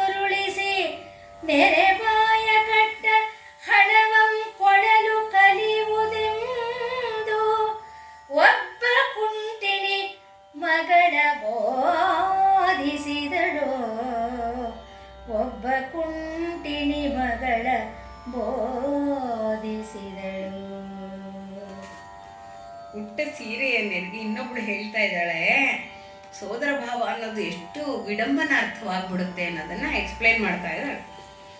ಉಟ್ಟ ಸೀರೆಯ ನೆರಿಗೆ ಹಿಡ್ಕೊಂಡ್ಬಿಟ್ರೆ ಅದೇನು ಕಚ್ಚಿದ ಹಾಗಾಗತ್ತೇನೋ. ರಿಯಾಲಿಟಿ ಬೇರೆ ಇರುತ್ತೆ, ವಾಸ್ತವ ಬೇರೆ. ದೈವವನ್ನ ಮುಟ್ಬಿಟ್ರೆ ಬೆರಳಿಗೆ ಸಿಗತ್ತೆ ಅನ್ನೋದು ದೈವ ಬೆರಳಿಗೆ ಸಿಗಲ್ಲ. ಒಂದು ಸ್ವಲ್ಪ ನೀರು ಜಾಸ್ತಿ ಕುಡಿದ್ಬಿಟ್ರೆ ಹೊಟ್ಟೆ ಒಡೆದು ಹೋಗತ್ತೇನೋ, ಏನಿಲ್ಲ. ನೆಲನ ಮಾರಪ್ಪೆ ನುಂಗುವುದೇ, ಕಪ್ಪೆ ಎಲ್ಲಾರೋ ನೆಲ ನುಂಗಕ್ಕೆ ಸಾಧ್ಯವೇ? ತಾಯ ವಧಿಸಿದೆ ನೆಂದೊಡೆ, ನೆಟ್ಟೆ ನಾಮ್ ಸತ್ತವಳೆ, ಕೊಂದ್ಬಿಡ್ತೀನಿ ನಿನ್ನ ಅಂದ ತಕ್ಷಣ ನಾ ಸತ್ತೋಗ್ತೀನ? ಸೋದರ ಕೇಳಿಸಿ ಕಣ್ಣಿಟ್ಟೆ ನಿನ್ನಲ್ಲಿಟ್ಟವಳೆ. ಸೋದರ ಭಾವಕ್ಕೆ ಎಳೆಸ್ಬಿಟ್ಟು ನಿನ್ನ ಅಣ್ಣ ಅಂತ ಹೇಳಿ ಕಣ್ಣಿಟ್ರು ಆಗತ್ತೆ ಅನ್ನೋದು ಸೋದರಕ್ಕೆ ಬರುತ್ತೇನೋ? ಅಣ್ಣ ಅನುಭವದಷ್ಟೇ. ಮನಸ್ಸಿಗೆ ಭಾವ ಬರದೇ ಇದ್ರೆ ಮೈ ಅದನ್ನ ಒಪ್ಪೋದಿಲ್ಲ. ಹಾಗಾಗಿಯೇ ವಿಡಂಬನೆ ಆಗ್ಬಿಡುತ್ತೆ. ಹಾಗಾಗಿ ಈ ಬಾಯಲ್ಲಿ ಹೇಳುವುದಕ್ಕೂ ನುಡಿಗೂ ಕಾರ್ಯಕ್ಕೂ ವ್ಯತ್ಯಾಸವಾದಾಗ ಹೀಗಾಗ್ಬಿಡುತ್ತೆ. ಅದೆಲ್ಲ ಮಾಡ್ಕೋಬೇಡ ಮಗಳೇ. ಯಾವ ಸೋದರ ಭಾವನೂ ಇಲ್ಲ. ನಾವು ವೇಶ್ಯ ಸ್ತ್ರೀಯರು, ಅಂದರೆ ನಮಗೆ ಬೇಕಾದವರನ್ನ ನಮಗೆ ಯಾರು ಸೂರು ಉಳಿಸಿ ಕೊಡ್ತಾರೋ, ನಮ್ಮ ಮನೆ ನಡೆಯೋಕ್ಕೆ ಯಾರು ಸಹಾಯ ಮಾಡ್ತಾರೋ ಅವರು ನಮಗೆ ಬೇಕು. ನೆರೆ ಬಾಯ ಕಟ್ಟಿ, ಅಂದರೆ ಜಾಸ್ತಿ ಮಾತಾಡದೆ, ಅವರ ಹತ್ರ ಸಲಿಗೆಯನ್ನು ಕೊಡದೆ ಹಣ ಕೊಳ್ಳಲು ಕಲಿಯುವುದು. ಹಣ ಇಸ್ಕೊಳ್ಳೋಕೆ ಕಲಿಬೇಕು. ತುಂಬ ಸಲಿಗೆ ಕೊಟ್ಟರೆ ನಾಳೆ ಕೊಡ್ತೀನಿ ನಾಡಿದ್ದು ಕೊಡ್ತೀನಿ ಕೊಡೋದೇ ಇಲ್ಲ. ಸಾಲಗಾರ ಬಂದು ಹೋದಾಗ ಹೊಟ್ಟೋಗ್ಬಿಡ್ತಾರೆ. ಅದೆಲ್ಲ ಮಾಡ್ಕೋಬಾರ್ದು. ನಮ್ದಿದು ಕಸುಬಿಗೆ ನಾವು ನಿಷ್ಠೆಯಾಗಿರ್ಬೇಕು. ಇದಕ್ಕಿದೆಲ್ಲ ಕಲ್ತ್ಕೋಬೇಕು. ಕಲ್ತ್ಕೊಳ್ಳದೆ ಇದ್ರೆ ನಮಗೆ ತೊಂದರೆ ಆಗ್ಬಿಡುತ್ತೆ ಅಂತ ಇನ್ನೊಬ್ಳು ಹೇಳ್ತಾ ಇದ್ದಾಳೆ. ಇಂಬುಳ್ಳನಾದೆನೆಂದು ಒಲಿದೆ ಎಲೆ ಮಗಳೇ, ಆಡಂಬರದ ಚದುರನನು ಅವನೊಡವೆ ನಿರ್ಮಲ ಜಳಂ ತುಂಬಿದ ತಟಾಕದೊಳು ಪೊಳೆವ ಮಣಿ ಬಿಳಿಲೊಳು ಬಿದ್ದ ಹಣ ಗೆಜ್ಜೆಯೊಳಗೆ ಲಂಬಿಸುವ ಹರಡು ಕಲ್ಲಿಗೆನು ಎಲ್ಲಿ ಇನ್ನವನ ನಂಬದಿರು, ಕೂಡದಿರು ಬೇಡ ಎಂದೊಡೆ ಎನ್ನ ಮಾತಂ ಬಗೆಯ ಕೈಗೊಳ್ಳೆ ಎಂದೊರ್ವ ಮುದಿಸೂಳೆ ತರುವನಿಗೆ ಹಲು ಮೊರೆದಳು.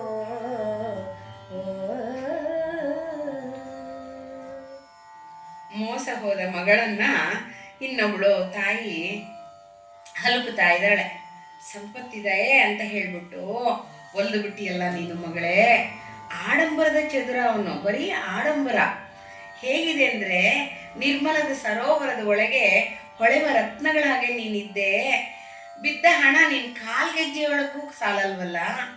ನಿಧಾನಗತಿಯಲ್ಲಿ ಕೊಡುವೆನೋ ಎಂದಿದ್ದು ಹೇಗಿದೆ ಅಂದ್ರೆ ಕಲ್ಲಿನ ನೆಲ್ಲಿಕಾಯಿ. ಕಲ್ಲದು ತಿನ್ನಕ್ಕಾಗಲ್ಲ, ಉಪಯೋಗಿಸಕ್ಕಾಗಲ್ಲ. ಇನ್ನವನ್ನ ನಂಬೇಡಮ್ಮ. ನಂಬಿ ಶರೀರವನ್ನು ನೀಡಬೇಡ, ಖಂಡಿತ ಕೂಡಬೇಡ ಅವನನ್ನ. ಬೇಡ ಎಂದೊಡನೆ ಆತಂ ಬಗೆಯೇ, ಬೇಡ ಎಂದೆನ್ನದೆ ನನ್ನ ಮಾತನ್ನ ಅರ್ಥ ಮಾಡ್ಕೊಮ್ಮ ಕೈಗೊಳ್ಳೆ ಎಂದೋರ್ವ ಮುದಿಸೂಳೆ ತರುವಲಿಂಗೆ ಹಲು ಮೊರೆದಳು. ಹಲುಬುತ್ತಾಳೆ. ಬೇಡ, ಅವನನ್ನ ನಂಬೇಡ, ಮೋಸ ಮಾಡ್ತಾನೆ ಮಗಳೇ, ಬೇಡಮ್ಮ, ಬೇಡ. ನಿನ್ನ ಶರೀರದ ಅಂಗ ಸೌಂದರ್ಯ ಹೋದ್ಮೇಲೆ ಅವನು ಯಾತಕ್ಕೂ ನಿನ್ನನ್ನ ಕೇಳೋದಿಲ್ಲ. ಬೇಡ ಮಗಳೇ, ಬೇಡಮ್ಮ, ಬೇಡ ಅಂತ ಬುದ್ಧಿ ಮಾತನ್ನ ಹೇಳ್ತಾ ಇದ್ದಾರೆ. ನೋಡದಿದ್ದ ಬೆಳೆಂಬೆ ಕಣ್ಣೋಡದಿರವು, ಮಾತಾಡದಿದ್ದ ಬೆಳೆಂಬ ಬಾಯ್ ಮಿಡುಕದಿರದು, ನಕ್ಕಾಡದಿದ್ದ ಬೆಳೆಂಬ ಮುಸುಡು ನಗದಿರದು, ಮೇಯೊಡ್ಡಿ ಕುಳ್ಳಿರೆ ನಿಂಬೊಡೆ ನಾಡೆತನು ಮೇಲ್ವಾಯದಿರದು, ಸಂಚನೆ ದೋರಿ ಕೂಡೆನು ಎಂದೊಡೆ ಕಳೆಗಳು ರವಣಿಸದಿರವೋ.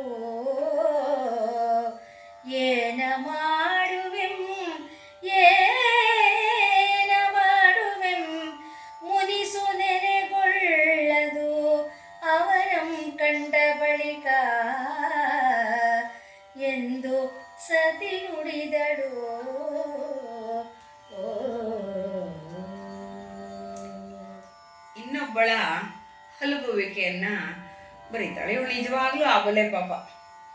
ಏನ್ ಮಾಡ್ಲಿ, ನನ್ನ ದುರ್ಬಲತೆ ಆಗ್ಬಿಟ್ಟಿದೆ ಇದು. ನೋಡಬಾರ್ದು ಅನ್ಕೊಂಡ್ರು ಕಣ್ಣು ಅವನನ್ನು ನೋಡ್ಬಿಡುತ್ತೆ, ಮಾತಾಡಬಾರ್ದು ಅಂದ್ರು ನನ್ನ ಬಾಯಿ ಮಿಡುಕಿ ಮಿಡುಕಿ ಮಾತಾಡ್ಬಿಡುತ್ತೆ, ನಗಬಾರ್ದು ಅಂತ ಅನ್ಕೊಂಡ್ರು ನನ್ನ ಮುಸುಡಿ ನಕ್ಬಿಡುತ್ತೆ, ತಾನೇ ನಕ್ಬಿಡುತ್ತೆ. ಅಷ್ಟು ನನಗೆ ಅವನ ಕಂಡ ಪ್ರೀತಿ ಇದೆ. ಮೈಯೊಟ್ಟಿ ಕುಳ್ಳಿರನು, ನಾನು ಅವನಿಗೆ ನನ್ನ ಅಂಗಾಂಗಗಳ ದರ್ಶನವನ್ನು ಮಾಡಿಸಲ್ಲ ಅಂತಂದ್ರೂ ನನ್ನ ಶರೀರವೇ ನನ್ನ ಸಂಯಮವನ್ನು ಕಳ್ಕೊಂಡು ಅವನ ಮೇಲೆ ಹೋಗಿ ಬೀಳತ್ತೆ. ಸಂಚನೆದೋರಿ ಕೂಡೆನೆಂದೊಡೆ. ಇಲ್ಲ, ನಾನು ಅವನನ್ನು ನಿರಾಕರಿಸ್ಬಿಡ್ತೀನಿ ಅಂದರೂ ಕೂಡ ಕಳೆಗಳು, ಮನ್ಮಥನ ತಾಪಗಳು, ಮನ್ಮಥನ ಚಿಹ್ನೆಗಳು ಹೆಚ್ಚಾಗ್ಬಿಡುತ್ತೆ. ಏನು ಮಾಡಲಿ, ನಾನು ಮುನಿಸಿ ಏನು ಮಾಡಿದ್ರು ಮುನಿಸ ಆಗಲೊಲ್ಲೆ ನಾನು. ಇವನ ಮೇಲೆ ಅವ್ನು ದುಡ್ಡು ಕೊಡದೇ ಇದ್ರೂ ಪರವಾಗಿಲ್ಲ ಅನ್ಸುತ್ತಲ್ಲ, ನಾನು ಏನು ಮಾಡಲಿ. ಇವಳು ನಿಜವಾದ ಅಬಲೆ.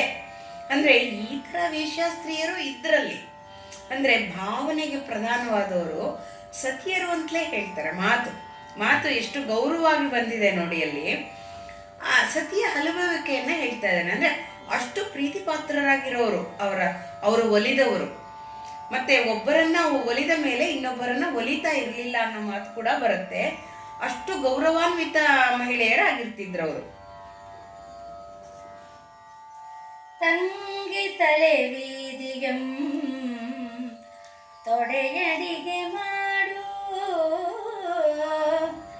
ಚಳೆಯಂ ಗೈದು ಅಲಂಕರಿಸಿ ಹೊರಗರೆವುದು,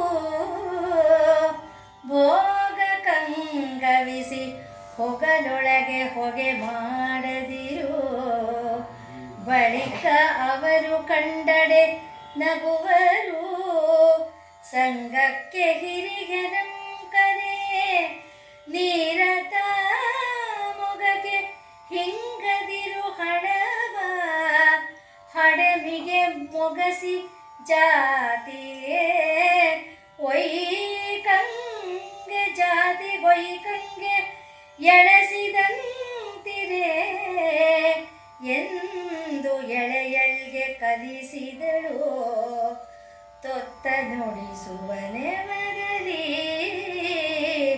ಕಲಿಸಿದಳು.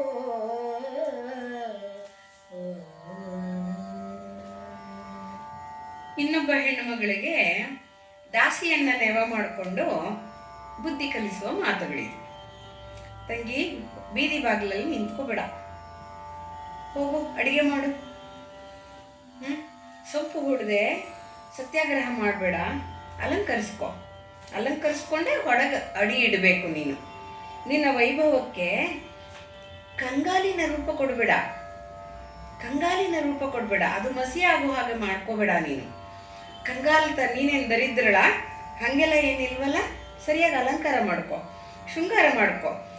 ಇವರು ನಗುತ್ತಾರೆ, ಅಯ್ಯೋ ಇವಳಿಗೇನು ಗತಿ ಇಲ್ಲ ಅನ್ಕೊಂಡ್ಬಿಡ್ತಾರೆ. ಸೊ ನೀನು ಹಾಗೆಲ್ಲ ಹೋಗ್ಬಾರ್ದು, ಅಲಂಕಾರ ಮಾಡ್ಕೊಂಡೇ ಹೋಗ್ಬೇಕು. ಜೊತೆಗೆ ನಿನ್ನ ಸಂಘಕ್ಕೆ ಹಿರಿಯರ ಜೊತೆ ಹೋಗು, ನೀವೇ ಹೋಗ್ಬೇಡಿ. ತೊಂದರೆ ಕೊಟ್ಟರೆ ಕಷ್ಟ ಆಗತ್ತೆ ನಿಮಗೆ. ಹಿರಿಯರಿದ್ರೆ ಸ್ವಲ್ಪ ಅವರು ಧೈರ್ಯವಾಗಿರ್ತಾರೆ. ಹೋಗು, ಮುಖಕ್ಕೆ ನೀರು ಹಾಕ್ಕೊಂಡು ಬಾ ಅಂದರೆ ಮುಖ ತೊಳ್ಕೊಂಬ.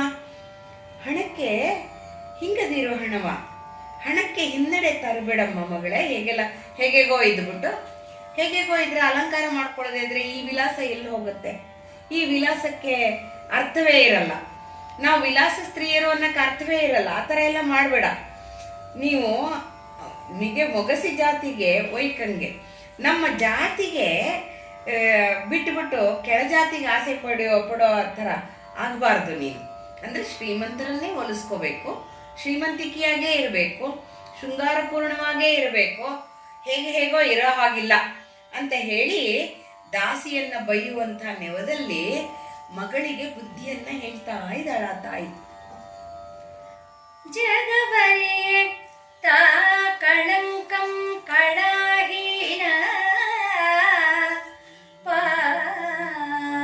ಪಾವಗಿದುಗಿದ ವಿಷವಕ್ತ್ರಿದೋಷಿ ಅಸ್ಥಿರ ಹಂದೆ, ಮೃಗದಿಕ್ಕೆಗಾಡು ಹೊತ್ತಿಟ್ಟ ಅಡವಿ ಆಲ ಹಬ್ಬಿದ ಹಡುವ ಶ್ವೇತ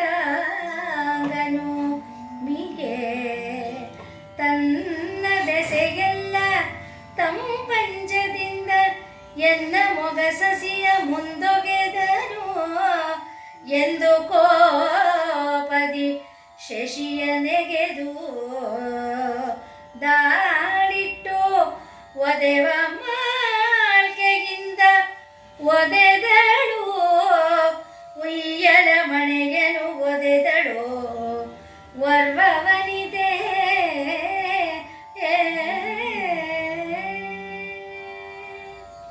ಇಲ್ಲೊಬ್ಬಳು ನಿರಾಸೆ ರೋಷದಿಂದ ತನ್ನ ವರ್ತನೆಯನ್ನು ತೋರಿಸ್ತಾ ಇದ್ದಾಳೆ. ಉಯ್ಯಾಲೆ ಮೇಲೆ ಕೂತಿದ್ದಾಳೆ. ಈ ಜಗತ್ತು ನಮ್ಮನ್ನ ಕಳಂಕಿತರು ಅನ್ನತ್ತಲ್ಲ, ಕಳಾಹೀನರು ಅನ್ನತ್ತಲ್ಲ, ನಾವು ಹಾವು ಅಗಿದೂಗಿದ ಅಂದ್ರೆ ವಿಷದಂಶ್ರಣವಾದಂಥವರು ಅಂತ ಹೇಳತ್ತಲ್ಲ. ಏಕೆಂದ್ರೆ ಅಷ್ಟು ನಿಕೃಷ್ಟರು ಅಂತ ಭಾವಿಸುತ್ತಲ್ಲ. ವಿಷವಕ್ತ್ರಿ ದೋಷಿ ಅಂದ್ರೆ ವಿಷಪ್ರಾಶನ ಮಾಡಿದವ್ರು ನಾವು ಈ ನೋಡಲು ವಿಷಕನ್ಯೆ ಅಂತ ಅನ್ಕೊಳ್ತಾರೆ ಅಂತ ಹೇಳತ್ತಲ್ಲ. ಹೇಡಿ ಅಂತಾರೆ. ಮೃಗ ಇಲ್ಲದೆ ಇರೋ ಕಾಡು ಹಾಗೆ ಹುತ್ತಿಟ್ಟ ಅಡವಿ ಅಂದ್ರೆ ಹುತ್ತು ಸುತ್ತ ಇರುವಂತ ಅಡವಿ ಆಗ್ಬಿಡ್ತೀವಿ. ಆಲ ಹಬ್ಬಿದ ಹಳುವ ಅಂದ್ರೆ ಆಲದ ಮರ ಹಬ್ಬಿದಂತಹ ಒಂದು ಇದಾಗ್ಬಿಡ್ತೀವಿ. ಅಂದ್ರೆ ತಮ್ಮ ಕಸುಬು ಹೋಗ್ತಾ ಹೋಗ್ತಾ ವಯಸ್ಸಾದ ನಂತರ ಆಗುವಂತ ಒಂದು ಕ್ರಿಯೆ ಹೀಗಾಗ್ಬಿಡ್ತೀವಿ ನಾವು. ಆ ಆಲ ಎಲ್ಲ ಹಬ್ಬಬಿಟ್ಟು ಇನ್ ಜಾಗ ಇಲ್ದಂಗೆ ಆಗ್ಬಿಡುತ್ತಲ್ಲ. ಹಾಗೆ ಈ ಶರೀರ ಉಪಯೋಗಿಸಲಾಗದಂತೆ ಆಗ್ಬಿಡುತ್ತಲ್ಲ.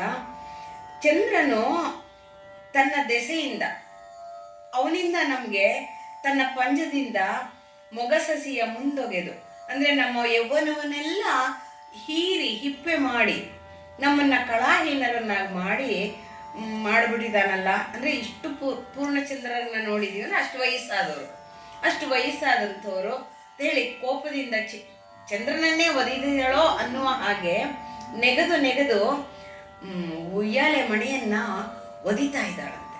ಅಂದ್ರೆ ಅಷ್ಟು ರೋಷ, ಇನ್ನೆಲ್ಲೂ ತೋರಿಸ್ಕೊಳಕ್ಕಾಗಲ್ಲ, ಚಂದ್ರನನ್ನೇ ಹೊಡಿತೀನಿ, ಅವನಿಂದಾನೇ ನಮ್ಗಿದೆಲ್ಲ ಕಷ್ಟ ಆಗಿದ್ದು, ನನ್ನ ಮುಖ ಚಂದ್ರನನ್ನ ಹಾಳು ಮಾಡಿಟ್ಟಿದ್ದಾರೆ ಇವರೆಲ್ಲ. ಅಂದ್ರೆ ಕಸುಬಿನ ರೀತಿ ನೀತಿಯನ್ನ ಅರಿಯದೆ ಎಡವಿ ಕಡೆಯಲ್ಲಿ ಪಶ್ಚಾತ್ತಾಪ ಪಡಬೇಕೇ ಇದು. ಕಸುಬಿನ ರೀತಿ ಅರಿತವರು ಬಾಳಿಡೀ ಪಶ್ಚಾತ್ತಾಪವನ್ನ ಪಡೆದೆ ತಮ್ಮ ಬದುಕನ್ನ ಸುಸ್ಥಿತಿಯಲ್ಲಿ ಇಟ್ಟುಕೊಂಡಿರುವರು. ಅವರೆಲ್ಲ ಭಕ್ತರು ಕೂಡ ಆಗಿರ್ತಿದ್ರು. ದೇವಸ್ಥಾನಗಳಲ್ಲಿರೋರು ಮತ್ತೆ ಗರತಿಯರು ಅವರ ಮನೆಗೆ ಹೋಗಿ ವಿವಾಹ ಸಂದರ್ಭದಲ್ಲಿ ನಿತ್ಯ ಮುತ್ತೈದೆಯರ ಹತ್ರ ಮಾಂಗಲ್ಯ ಪೋಣಿಸ್ಕೊಂಬರೋರಂತೆ ಆ ಕಾಲದಲ್ಲಿ. ಅಂದ್ರೆ ಅಷ್ಟು ಗೌರವಾನ್ವಿತರಾಗಿರ್ತಿದ್ರು ಆ ವೇಶ್ಯ ಸ್ತ್ರೀಯರು. ಅಂದ್ರೆ ಒಬ್ಬರ ರಾಜರು, ಒಬ್ಬರು ಜಮೀನ್ದಾರರು, ಅವರೇ ಪರಂಪರಾನುಗತವಾಗಿ ಆ ಥರನೇ ನಾವು ಹೇಗೆ ಸಂಸಾರ ಹೊಂದಿದಿರೋ ಹಾಗೆ ಇರೋರು. ಅಂದ್ರೆ ಅವ್ರಿಗೊಂಚೂರು ಸಂಗೀತ, ನಾಟ್ಯ, ನೃತ್ಯ, ಸ್ವಲ್ಪ ವಿಲಾಸವಾಗಿ ಮಾತುಕತೆ ಎಲ್ಲ ಇರ್ತಿತ್ತಷ್ಟೇ. ಅಷ್ಟು ಬಿಟ್ರೆ ಯಾವ ಗರತಿಯರಿಗೂ ಕಡಿಮೆ ಆದವರಲ್ಲ. ಕೆಲವರು ಹಾದಿ ತಪ್ಪಿರೋರ್ಗೆ ಈ ತರ ಸ್ಥಿತಿ ಒದಗ್ತಿತ್ತು. ರೋಗದ ಗೂಡಾಗ್ಬಿಡೋದು ಶರೀರ. ಅದನ್ನ ಇಲ್ಲಿ ಹೇಳಿದ್ದಾರೆ. ಗಡಡದುಪ್ಪರಿಗೆ ಗಡಡು ಉರೆನೆತ್ತ ಚದುರಂಗ ಮಿಡಿವ ವೀಣೆಗಳನ್ನು ಅಭ್ಯಾಸಿಸುವ ಗಿಳಿಗಳಂ ನುಡಿಸುವ ಕಾಮಶಾಸ್ತ್ರವನೋದುವ ಅತಿನೃತ್ಯ ಗೀತವಾದ್ಯವನು ಕಲಿವ ಕಡೆಗೆ ವೇಷ ವಿಡಂಬನವನರಿವ ಕಡೆಗೆ ವೇಷ ವಿಡಂಬನವನು ಅರಿವ ಕತೆಗೇಳ್ವ ಬಿಡದೆ ಸಿಂಗರಿಸಿ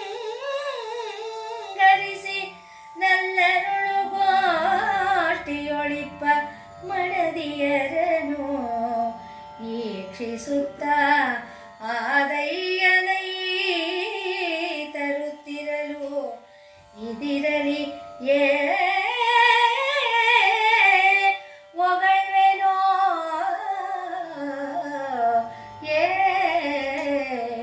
ಒಗಳ್ವೆನೋ.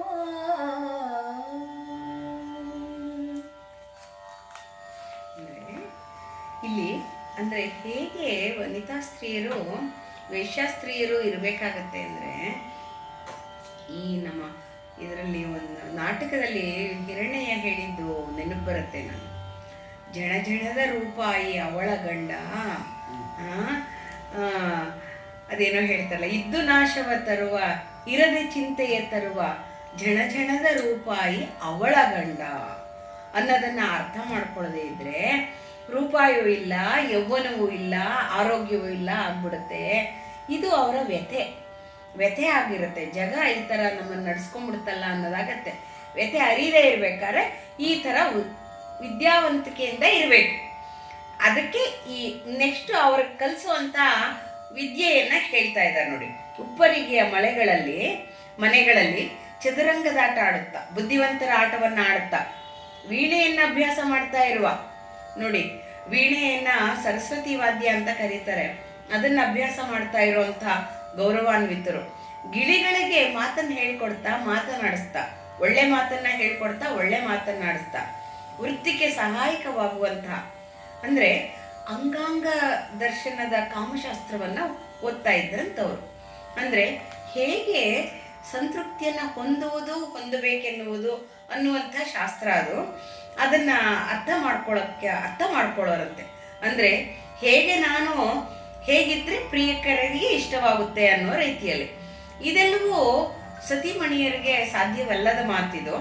ಅದರಿಂದ ಅದನ್ನ ಅವರಿಗೆ ಎಕ್ಸ್ಟ್ರಾ ಅಂದ್ರೆ ವಿದ್ಯೆಯ ಎಕ್ಸ್ಟ್ರಾ ಇನ್ನೊಂದು ಮುಖವನ್ನ ತೋರಿಸ್ತಾ ಇದ್ದಾರೆ. ನೃತ್ಯ, ಗೀತೆ, ಮತ್ತೆ ಮದ್ಯವನ್ನ ಮಾಡುವಂತ ಕಲೆ, ಪಾನ ಮಾಡುವಂತ ಕಲೆ, ಎರಡು ಕಲೆಗಳೇ. ಅಂದ್ರೆ ಯಾವುದೋ ಅತಿಯಾಗದ ಹಾಗೆ ಮಿತಿ ಹೇಗಿರುತ್ತೆ, ಅದು ಮಾಡೋದು ಹೇಗೆ, ಅದನ್ನ ಸ್ವೀಕಾರ ಮಾಡೋದು ಹೇಗೆ, ಇನ್ನೊಬ್ರಿಗೆ ಕೊಡೋದು ಹೇಗೆ, ಪ್ರತಿಯೊಂದನ್ನು ಕಲ್ತ್ಕೋತಾ ಇದ್ರಂತೆ.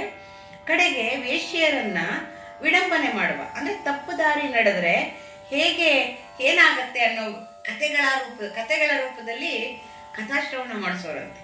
ನಮಗೆ ಹೇಗೆ ಭಕ್ತಿ ಹರಿಕಥಾಶ್ರವಣ ಮಾಡಿಸ್ತಾರಲ್ಲ ಹಾಗೆ ವೇಶ್ಯರನ್ನ ವಿಡಂಬನೆ ಅಂದ್ರೆ ಕೆಟ್ಟರೆ ಹೇಗೆ ಕೆಡಬಹುದು, ಕೆಡುವ ದಾರಿ ಯಾವ್ಯಾವುದು ಅಂದ್ರೆ ಹಾಳಾಗೋ ದಾರಿ.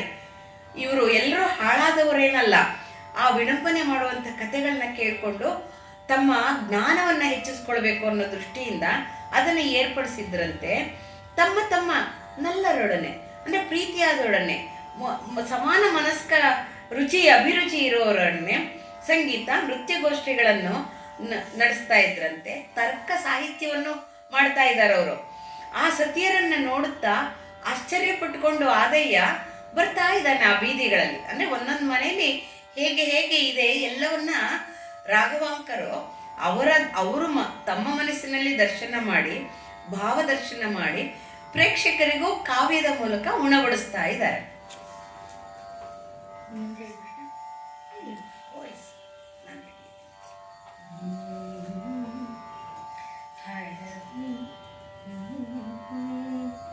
ಹಡಪದ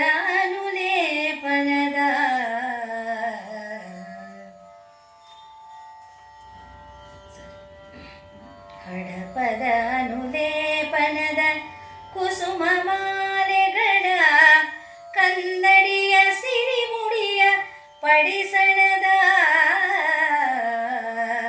ಹಂತಿಯ ಹಲವು ತೊಡಿಗೆಗಳ ಗುರಿಯ ಚಾಮರಂಗಳ ಹರಿರ ಹಾಡುವಾಡುವ ನಗಿಸುವ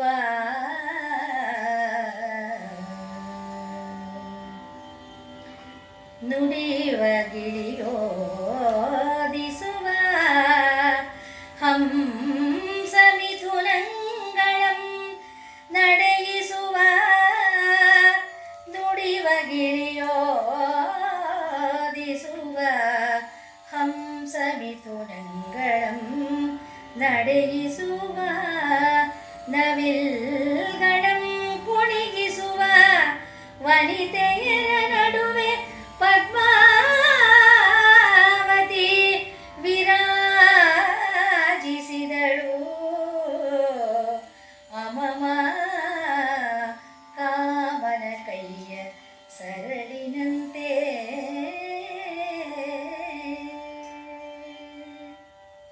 ಅಲ್ಲೊಂದು ಮನೆಯಲ್ಲಿ ತಾಂಬೂಲವನ್ನು ಮೆಲ್ಲುತ್ತಾ ತುಟಿಯನ್ನು ಕೆಂಪು ಮಾಡಿಕೊಂಡು ಕನ್ನಡಿಯಲ್ಲಿ ತನ್ನ ಮುಡಿಗೆ ಕುಸುಮ ಮಾಲೆಗಳಿಂದ ಅಲಂಕಾರ ಮಾಡಿಕೊಳ್ಳುತ್ತಾ ಹಲವು ರೀತಿಯ ಅಲಂಕಾರ ಮಾಡಿರುವಂಥ ಚಾಮರಗಳು, ಅದು ಪನ್ನೀರಿನಿಂದ ಆವೃತವಾದಂಥ ಚಾಮರಗಳು. ಅದು ಸುಗಂಧಿತ ಗಾಳಿಯನ್ನು ಕೊಡುವುದು. ಚಮತ್ಕಾರಗಳನ್ನು ಹಾಡುಗಳನ್ನು ಹಾಡ್ತಾ ಇರೋರು, ಆಮೇಲೆ ವಿದೂಷಕರಿದ್ರು, ನಗಿಸೋರಿದ್ರು, ಗಿಳಿಗೆ ಓದಿಸ್ತಾ ಇದ್ರಂತೆ. ಮಾತಾಡೋ ಗಿಳಿಗಳಿಗೆ ಓದಿಸೋದು. ಹಂಸಗಳನ್ನು ನೋಡಿ ನಡೆದಾಡುವಂಥ ವಿನ್ಯಾಸವನ್ನು ಕಲಿತುಕೊಳ್ತಾ ಇದ್ದವರು, ನವಿಲ್ಗಳನ್ನು ನೃತ್ಯ ಮಾಡಿಸುವಂತೆ ಪ್ರೇರೇಪಿಸಿ ತಾವೂ ಆ ರೀತಿಯ ನೃತ್ಯವನ್ನು ಮಾಡ್ತಾ ಇರೋ ಸ್ತ್ರೀಯರ ಮಧ್ಯದಲ್ಲಿ ಕಾಮನ ಕೈಯಲ್ಲಿನ ಹೂಬಾಣದ ಮಿಂಚಿನಂತೆ ಪದ್ಮಾವತಿ ವಿರಾಜಿಸಿದಳು. ಪದ್ಮಾವತಿ ಅನ್ನೋ ಹುಡುಗಿ ವಿರಾಜಿಸಿದ್ಲು. ಹೇಗಿದ್ಲು ಅಂದರೆ, ಕಾಮನ ಕೈಯಲ್ಲಿರುವಂಥ ಆ ಬಿಲ್ಲಿದೆಯಲ್ಲ, ಮನ್ಮಥನ ಬಿಲ್ಲು, ಅದು ಮಿಂಚಿನೋಪಾದಿಯಲ್ಲಿ ಇರುತ್ತಲ್ಲ, ಅದರದ ಸುಮಬಾಣದಂತೆ ಅವಳು ಎದ್ದು ಕಾಣಿಸ್ತಾ ಇದ್ದಾಳೆ. ಅದನ್ನು ಕವಿ ಇಲ್ಲಿ ಪರಿಚಯ ಮಾಡಿಸಿದ್ದಾರೆ. ಪದ್ಮಾವತಿ ಮುಂದೆ ಈ ಕಥಾನಾಯಕಿಯಾಗುವಂಥ ಒಂದು ಪ್ರಸಂಗಕ್ಕೆ ಇದು ಬೀಜರೂಪವಾಗಿದೆ.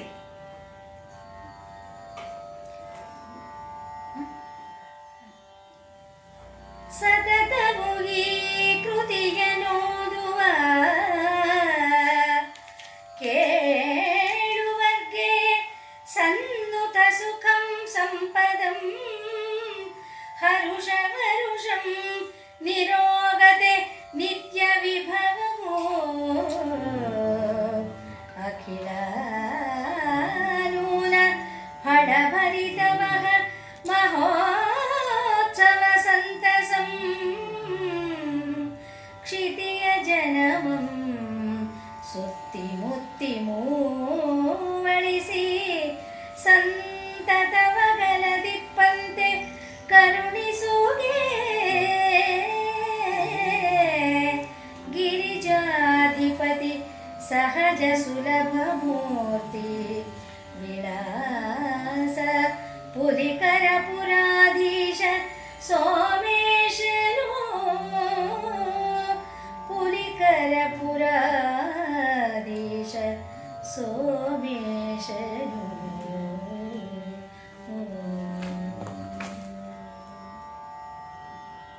ಕಾಯೇನ ವಾಚಾ ಮನಸೇಂದ್ರಿಯೈವ ಬುದ್ಧ್ಯಾತ್ಮನಾ ವಾ ಪ್ರಕೃತೆ ಸ್ವಭಾವಾತ್ ಕರೋಮಿ ಯದ್ಯತ್ ಸಕಲಂ ಪರಸ್ಮೈ ಶ್ರೀ ಮಹಾದೇವಾಯ ಶ್ರೀ ಮಹಾದೇವಾಯ ಶ್ರೀ ಮಹಾದೇವಾಯ ದೇ ನಮಃ.